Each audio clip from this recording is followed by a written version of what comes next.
அடுத்த செய்தியாக west பெங்கால்ல second phase election இன்னைக்கு முடிஞ்சிருக்கு.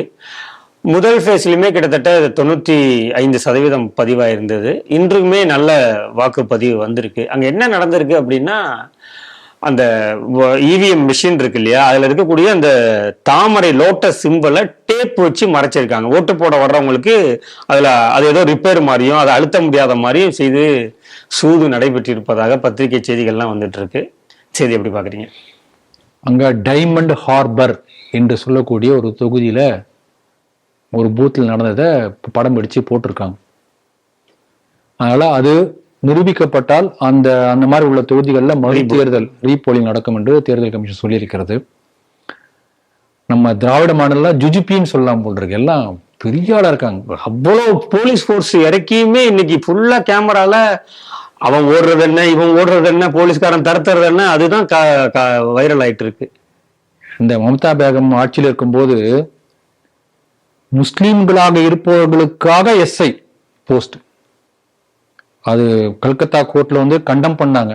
கோர்ட்டாவது ஒன்னாவது சொல்லிட்டாங்க. இவங்க பல ஆயிரக்கணக்கான எஸ்ஐ வந்து முஸ்லீம்கள் அவன் தாடி வச்சு அந்த இஸ்லாமிய அடையாளத்தோட போலீஸாவும் இருக்கான். அப்ப அவன லாயலா இருக்க இல்லாம எப்படி இருப்பான்? வெஸ்ட் பெங்கால் வந்து கள்ளத்தனமாக வந்து எல்லாருக்கும் ஓட்டர் ஐடி கொடுத்தாச்சு. அப்படி எத்தனை கோடி பேர் இருக்காங்களோ தெரியாது. இந்த எஸ்ஐஆர் போக அதில் நிறைய பேர் இருக்காங்க. ஆகவே இந்த பலத்துல வந்து நம்ம மீண்டும் ஜெயிக்க முடியும். அந்த வெஸ்ட் பெங்கால் பத்தி சொல்லக்கூடியவங்க போய் கேட்டீங்கன்னா பாத்தீங்கன்னா அந்த நிறைய பேர் எழுதுறாங்க. ஒரு நண்பர்கிட்ட கூட பேசிட்டு இருந்தேன். கிட்டத்தட்ட ஒரு காட்டு தர்பார் மாதிரி ஒவ்வொரு ஏரியாவிலும் டிஎம்சி உடைய ரவுடி கும்பல் தான் வந்து ஆட்சி நடத்திட்டு இருக்கும். அதை மீறி யாரும் ஒன்றும் பண்ணவே முடியாது. அந்த மாதிரி அந்த ஒரு ரவுடி கூட்டத்தை வைத்து எப்படி நம்ம ஜெயிக்க முடியும்? வேற யாரும் ஓட்டு போட முடியாது. ஓட்டு போடுறன்னு நீங்க தெரிஞ்சீங்கன்னா நீங்க வெளியில வர முடியாது. நீங்க ஓட்டு போட்டீங்கன்னா அவன் கை கால் வெட்டிடுவான், உயிரோடு இருக்க முடியாது. அப்படிப்பட்ட சூழ்நிலை பாருங்க. இன்னைக்கு வந்து 70 செயற்கை ஃபிங்கர்ஸ் இந்த விரலை மாட்டிட்டு போய் வச்சு அதை காட்டி போட்டுருவாங்க. அது எடுத்திருக்காங்க. இப்படிலாம் இருக்காங்க பாருங்க. அப்புறம் என்ஐஏ ரெக்வஸ்ட் பண்ணி இந்த மாதிரி கையெறி குண்டுகள் இந்த மாதிரி இருக்கக்கூடிய வாய்ப்புள்ள தொகுதிகள்லாம் போய் என்ஐஏ ரைடு பண்ணி ஒரு 7 தொகுதியில ரைட் பண்ணியிருக்காங்க. அந்த 7 தொகுதிகளில் இவங்க வரது தெரிஞ்சவொடனே எல்லாத்தையும் பதுக்கிட்டாங்க. மற்ற இடங்கள்ல 100 இடங்கள்ல கையெறி குண்டுகள் கைப்பற்றி இருக்காங்க. அதே போல உத்தரப்பிரதேசத்துல இருந்து அஜய் பால் சர்மா என்று சொல்லக்கூடிய ஒரு பெரிய என்கவுண்டர் ஸ்பெஷலிஸ்ட் அவர் வந்திருக்காரு. இது வரைக்கும் இல்லாத அளவுக்கு சிஆர்பிஎஃப் போர்ஸ் இறக்கி இருக்காங்க. இத்தனை நடந்த பிறகும் கூட அந்த எலெக்ஷனுக்கு கேண்டிடேட் வந்து பூத்துக்குள்ளார போனா அடிச்சு கேமரால வருது, ஆன் கேமரா அவனை போட்டு அடி தர்மடி அடிக்கிறாங்க பிஜேபி கேண்டிடேட். ஒரு வேட்பாளருக்கே வந்து தன்னுடைய பூத்ல போய் என்ன நடக்குதுன்னு தெரிந்து கொள்ள முடியாத அளவுக்கு பாதுகாப்பட்ட சூழ்நிலை இருக்குன்னா சாமானியனுக்கு எப்படி இருக்கும்? அங்க இன்னொரு பக்கம் பாத்தீங்கன்னா வெயில், நாட்டிலேயே அதிகமான வெயில் பீகார்லயே வெஸ்ட் பெங்கால்லயே இப்ப இருக்கு. நீங்க எடுத்து பாத்தீங்கன்னா ஹீட் வேவ் கொதிக்குது அப்படியே. அப்படிப்பட்ட கடுமையான வெயிலையும் பொருட்படுத்தாமல் கிட்டத்தட்ட 90% மேல போலாயிருக்கின்றது என்று சொன்னால் அப்ப மக்கள் எந்த அளவுக்கு வந்து ஆதரிச்சு ஓட்டு போட்டிருக்காங்க பாருங்க. அதான் மோடி அவர்கள் சொல்லியிருக்காங்க, ஒரு பெரிய ஜனநாயக திருவிழாவுக்கு நீங்க எல்லாம் வந்து சிறப்பா செஞ்சிருக்கீங்க. 70 ஆண்டுகளுக்கு பிறகு தைரியமாக மக்கள் வந்து ஓட்டு போட்டிருக்கிறார்கள் அப்படின்னா எத்தனை 7 டிகேட்ஸ்க்கு அப்புறம்.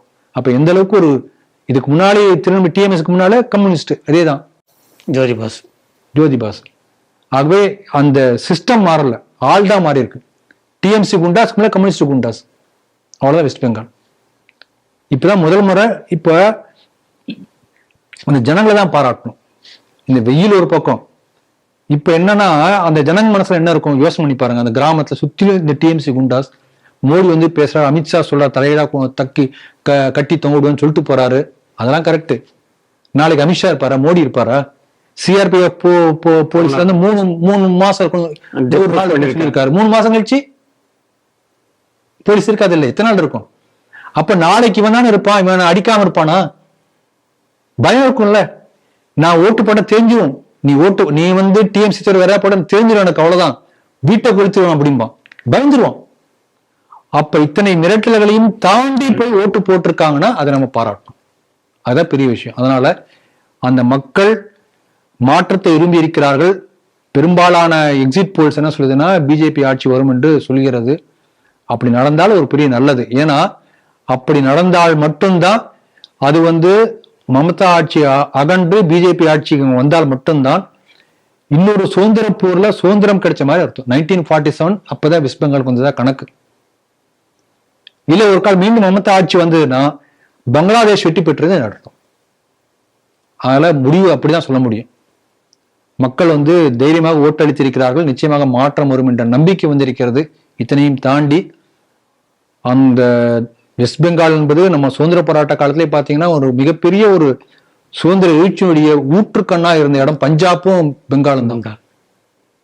அந்த பெங்கால் முழுக்க பார்த்தீங்கன்னா காளி துர்க்கை பூஜை, அந்த கையில் சூளம் வாளும் ஏந்தி வந்து அந்த சக்தி வந்திருக்கிறார்கள். அதனால காளியுடைய அருளால மீண்டும் வந்து ஒரு நல்ல ஆட்சி மேற்கு வங்கத்தில் மலரட்டும் என்று பிரார்த்தனை செய்வோம். 4ஆம் தேதி ரிசல்ட் எதிர்பார்த்து